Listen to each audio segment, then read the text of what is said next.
Dallas Cowboys Game Night is presented by AT&T. Geico. Switch today and see all the ways you could save. Miller Lite, the only beer of the Cowboys. It's Miller time. And by NFL Game Pass. You'll never miss a game again. Enjoy full and condensed game replays from Week 1 to the Super Bowl. The Dallas Cowboys' 4-game win streak comes to a close as the Arizona Cardinals hand Dallas their first loss since Thanksgiving, holding them to just 45 yards on the ground, and they come up short in a comeback effort, 25-22 at AT&T Stadium in Week 17 of the NFL season. Welcome into the Star in Frisco and Cowboys Game Night from the Globe Life Studios. Alongside the 6-time Pro Bowler and 3-time Super Bowl champ Nate Newton, I'm Kyle Yeomans. Nate, we've talked about complimentary football for this Dallas Cowboys team in the last 4 weeks. Well, this was a complimentary loss for the Cowboys. Offense, defense, special teams, coaching staff, anyone could be to blame, but where do you want to start with it? Start with the offense because I always look for them to have time of possession, and we didn't do that. I think we had the ball around 25 minutes. I was looking for no turnovers, and we turned the ball over. So those two things right there put our defense in a peril because our defense only gave up 22 points. That's good enough to win the game, but our offense need to score a little bit more. Yeah, the offense held to just 3 of 11 on third down. There were plenty of things that went wrong, and really the offensive rhythm was never there for a team like Dallas that had won 4 straight going up against Arizona, who had lost 3 straight. It really felt like the Cowboys had an opportunity, but they started trailing 3-0 in the second quarter, and a fake punt from Arizona as this one thrown over the top to JoJo Ward, Waco's own. PI was called, Nate, but this was a first down either way because he caught the football. He caught the football, but before that, they had a big gaping hole on the previous punt, and they saw something special there, and they took advantage of it. Boy, that was a super play there. Yeah, they took advantage of it. Special teams early on, Nahshon Wright in coverage, but JoJo Ward able to keep that ball off the ground. Arizona would take advantage as they drove it all the way down to the 1-yard line. Cowboys defense held strong, and on 4th and goal, finally Arizona was able to punch it in. Murray rolling out left. He looks over the top, and he finds Antoine Wesley in the end zone for 6. Dallas in need of an answer. 3rd down and 5. Dak Prescott lofts it up to Michael Gallup. He makes the catch in the end zone, his 2nd touchdown of the year. Unfortunately, though, for Michael Gallup, it's his last touchdown of the year. He tears his ACL on liftoff there, Nate, and that is a huge loss for the Dallas Cowboys. Yeah, as you saw him right there, he went up for the ball. He came down with it, but he couldn't put that leg back down. It just kind of gave out on him, and right there, boom, we know something is wrong. Michael Gallup, one of the best 50-50 ball catchers in the league. He is a weapon the Cowboys will be missing. He was able to hold on to the ball. Cowboys then trailing 10-7. Arizona would tack on a 53-yard field goal right at the end of the first half. They led it at the break by 6, 13-7. Cardinals would get the ball first in the 3rd quarter, and they took it full advantage there. 8 plays, 75 yards. It's Murray to Wesley again over the top of Anthony Brown on 3rd down. Arizona would then miss the 2-point conversion, then force Dallas to punt on offense, and then they went back to it in the end zone. Kearse had an opportunity at a pick, and he bobbled it and dropped it, Nate. In big games, when you're going against big teams like the Cardinals, you got to come up with that right there. We needed a momentum change, and that could have been it. Yeah, it forced the field goal for Arizona. They led 22-7. Dallas desperation time. 4th down and 1. Dak Prescott pulls it on the read option, keeps the chains alive, keeps the drive alive for this in the back of the end zone to Cedric Wilson to make it a 1-possession ball game. 22-14 was the score. The defense got to stop. Dallas with a chance to drive for the tie. Dak on the scramble gets it punched down by Isaiah Simmons. Arizona would recover, and the Cards turned it into a field goal to go up by 11. So Dallas, I mentioned a couple of desperation time after this fumble. This was the only turnover of the game for the Dallas Cowboys as Dak put it on the ground. And you got to give credit to Isaiah Simmons because of the way he was able to punch out the ball, kept that play alive. We mentioned Dak and the Dallas offense finding their rhythm late. This is how they did it. Rolling out, he finds Amari Cooper in the back of the end zone for his 7th touchdown of the season. And the Cowboys have an opportunity with a 2-point conversion to bring it within 3. They do just that. A bullet pass in a tight window to Cedric Wilson makes it a 3-point game, 25-22.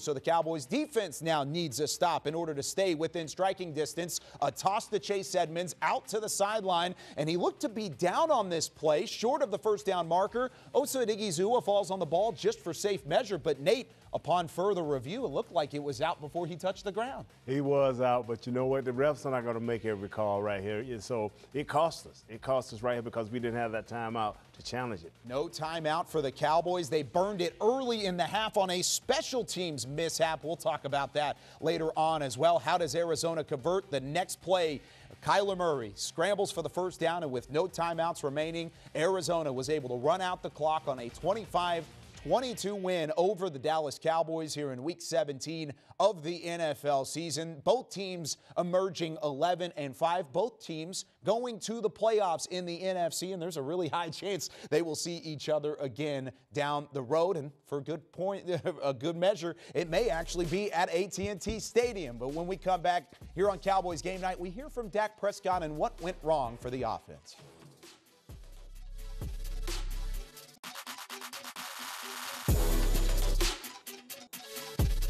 This segment is brought to you by the Texas Lottery. The Dallas Cowboys scratch ticket from the Texas Lottery is your ticket for a chance to win up to $100,000. Get your Dallas Cowboys scratch ticket today. Must be 18 or older to purchase a ticket. Play responsibly. The Cowboys fall to the Cardinals 25-22 at AT&T Stadium. Let's hear from Dak Prescott out in Arlington. Can you just talk about the offensive struggles early and the penalties, especially on third down, just kind of put you in a hole, they'll tough to get out of? Yeah, I mean, you just said it. Stepped on our own feet. Some self-inflicted penalties and things that just put us behind the chains. And, yeah, just couldn't get going early. And obviously that plays a part in just how the game ended. And tough one, yeah, we've got to be better. I know you and some of the other players talked this week about this being a measuring stick game and seeing where you stand. Is disappointing or discouraged from that aspect on how this turned out? Not discouraged. Definitely disappointed we didn't come away with the win, but damn sure not discouraged. I know the team that we have, what we've got, just simply didn't get it done as a team. Starting with myself, got to be better, and all of us, we've got to look at ourselves in the mirror and find a way to come out with a win in a game like this. That late fumble, just got to protect it, or what happened there? Yeah, I mean, great punch out by that guy. Just got to protect it better. Maybe get two hands on it as I'm spinning out of it, I guess. Yeah, I mean, I had one on it, thought I had it tight, but great effort by him. Got to figure out a way to keep control of that to the ground. You've talked to us about how you would run more later in the season when it mattered more. What do you make of your running game today? I mean, yeah, I did it obviously more than I have. Wasn't enough for the win, so I'm not giving any pat on the backs or anything. But yeah, I've got to protect the ball when I run. That's what I take away from it. Can you describe how difficult it was for you to discern what they were in? Because Budda Baker was saying the whole thing with you is just disguising the coverage. If you know what you're seeing, you're going to have a big day, and so that was kind of their priority. Yeah, I mean, they definitely did that. I feel like every team I play, though, does that more than they do other guys, I guess you can say. So it's just important for me to watch my film study and then see the post snap. And I mean, I think I did a solid job of it. They did a good job of disguising, trying to show some blitzes, and then got out of there, brought a couple of them. They did a good job of getting their hands up on some DB pressures, batting the ball down, and things like that. Obviously put us in second and long and situations that you don't want to be in. And so, I mean, credit to those guys for what they did, but we'll see them again. Can you take us through what worked on your touchdown with MG and also how difficult it was to see him suffer that injury? Yeah, it was tough. It was very tough. And then obviously just coming in and halftime and going to see him, yeah, just unfortunate. As a guy that I love, teammate, not many I mean, can't get a better teammate than MG. So, yeah, sick about it. And, I mean, obviously did a hell of a job going up and getting the touchdown. Honestly, I haven't seen it, haven't seen the play, don't know how he did it, or didn't see the replay of the catch. But I know I put it up there, and he went and did what MG does. Your teammate. So Dak Prescott talking about the loss of Michael Gallup, but really before even the loss, Arizona was able to throw a couple curveballs to Dak Prescott by throwing the blitz at him multiple times throughout the game as we take a look at the final offensive stats from that Cowboys offense. What did you think about his performance overall? He was speeded up the whole game. We talked about it in pregame. Should Dak come out and speed it up? Well, he didn't have to wait because Arizona came up and they crowded that line. 7, 8, 9 guys in there, but drop off, you know, some here, some there. But he never got a rhythm, and his offensive line never picked it all up. And that speeded him up and got him out of whack, and our receivers was not making plays for him. And talking about the rhythm and the lack of that rhythm, it really seemed like the Cowboys didn't find that rhythm because of penalties. Where does that start, and how do you fix that? You know, they talked about it during the game. They said that we had the most penalty yards, number one. That is not, you have to coach that. You have to coach that up during practice. Guys have to be conscious of that. When you're in a special third and long or second and short, you have to make sure that you're not holding or you're not having a pre-snap mishap. You have to be precise in what you're doing, and it's called situational football, and you have to get better in those situations. Both Dak Prescott and Mike McCarthy mentioning after the game that those penalties came at terrible times, and they never come at a great time for the Cowboys offense, but they came at even worse times in the loss to Arizona. When we come back on Cowboys Game Night, we talk about the defensive side of the football, and we hear from Leighton Vander Esch when we come back right after this. This segment was brought to you by the Texas Lottery. The Dallas Cowboys scratch ticket from the Texas Lottery is your ticket for a chance to win up to $100,000. Get your Dallas Cowboys scratch ticket today. Must be 18 or older to purchase a ticket. Play responsibly.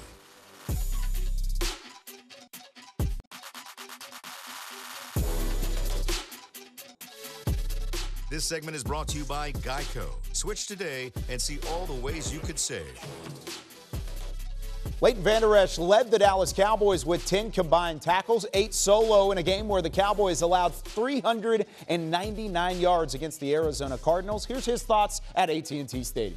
It seemed like from the beginning, I mean, it just seemed like they made a concerted effort to run at y'all. Just how did you feel about the physicality and the way y'all did in the run game tonight?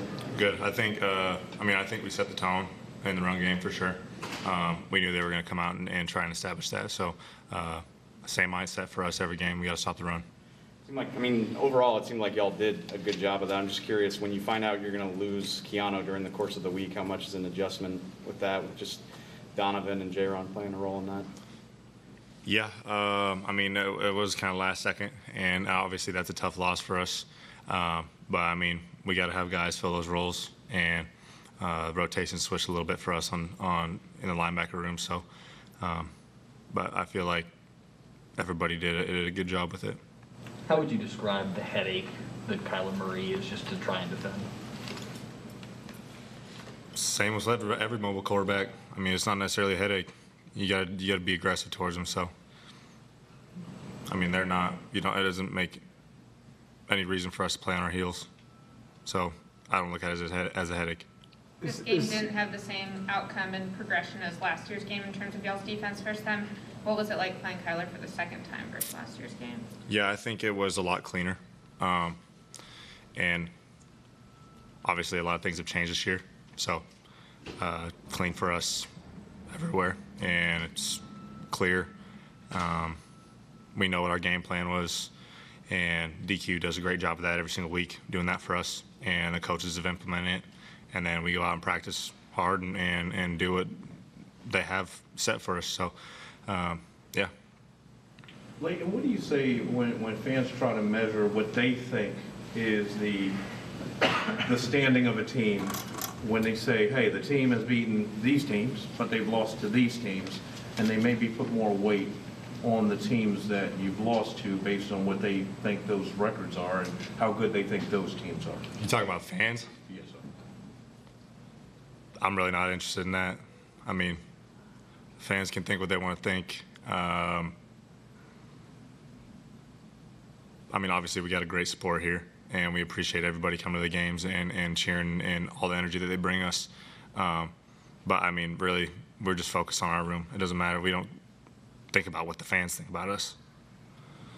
It's the first time in 4 games where the Dallas Cowboys had not forced a takeaway. It's only the 4th time all year that they haven't had a turnover forced on defense. As we take a look at some of the final defensive stats, Nate, this was a game where you had to contain Kyler Murray. They did so to a certain extent. 25 points allowed is usually enough to get the job done. But what did you think about their performance? I understand that he don't think he was a headache, but when you play a top 10, top 12 quarterback who has that mobility and the accuracy to make the passes that he did it at the right time. He made the plays at the right time. He took his team to a victory, and he did what he had to do. Yeah, Leighton Vander Esch with 10 tackles in the game. I mentioned it at the start. He led the team in tackles. Second most was Jalen Kearse with 6. So Cowboys didn't have the best defensive game either in the loss to Arizona. When we come back, we hear more about the offense from Cedric Wilson here on Cowboys Game Night. This segment was brought to you by Geico. Switch today and see all the ways you could save.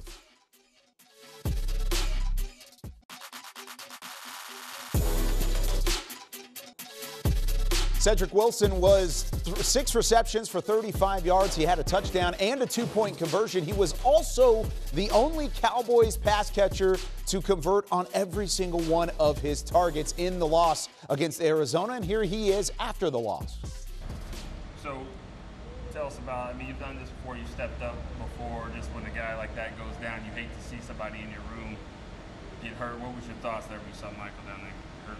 I mean, at first I was happy he scored a touchdown, but then I saw he was hurt. And, I mean, I'm close with everybody on my team, but that's like my brother off the field, one of my closest friends who hang out all the time. So see him go down like that, I mean, I'm just praying it's not as bad as they think it is. And I just know him. I just got to help him like he helped me when my time was injured. When my time was being down and I was injured, he helped me through it. So I feel like that's my job to help him.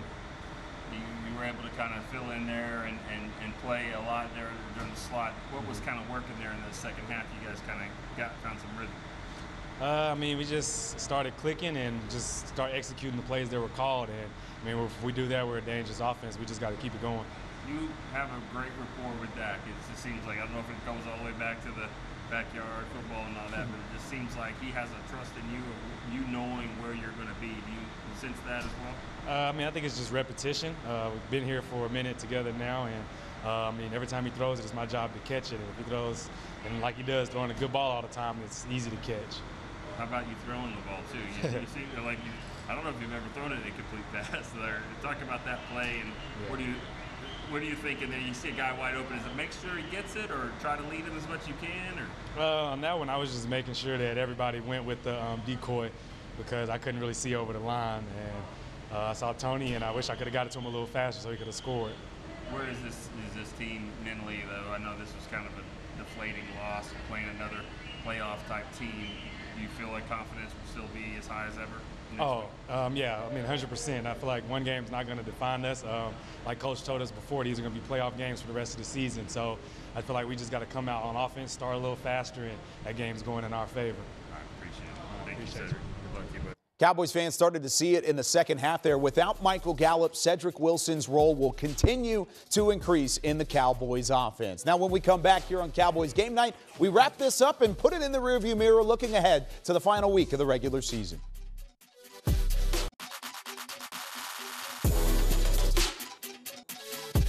Dallas Cowboys Game Night was presented by AT&T, Reliant, and NRG Company, and by NFL Game Pass. You'll never miss a game again. Enjoy full and condensed game replays from Week 1 to the Super Bowl. The Cowboys do not close out, or at least start this 2022 calendar year off on the right foot. They fall 25-22 against the Arizona Cardinals as we wrap things up here on Cowboys Game Night. Alongside Nate Newton, I'm Kyle Yeomans. Final week of the regular season here. What do the Cowboys have to do against the Philadelphia Eagles next week? Find rhythm. At all costs, find rhythm. Get your run game going. Be a little more dynamic in your run game. And once you get that right there going, then the play action pass will happen. And you know what? Let's get well, Gallup. I know you may be out for a while, but I'm thinking about you, brother. You're a good man. And we just talked about Cedric Wilson in that last segment. They're going to have some players step up. He's certainly one of those as the Cowboys fall in this one, but you can't let that affect you going into the final week of the regular season against the Eagles and, of course, into the playoff run. But that does it for us here on Cowboys Game Night. Be sure to join us next week as we wrap up the regular season and look ahead to the playoff push. For Nate Newton, I'm Kyle Yeomans. Thanks for joining us. We'll see you next week.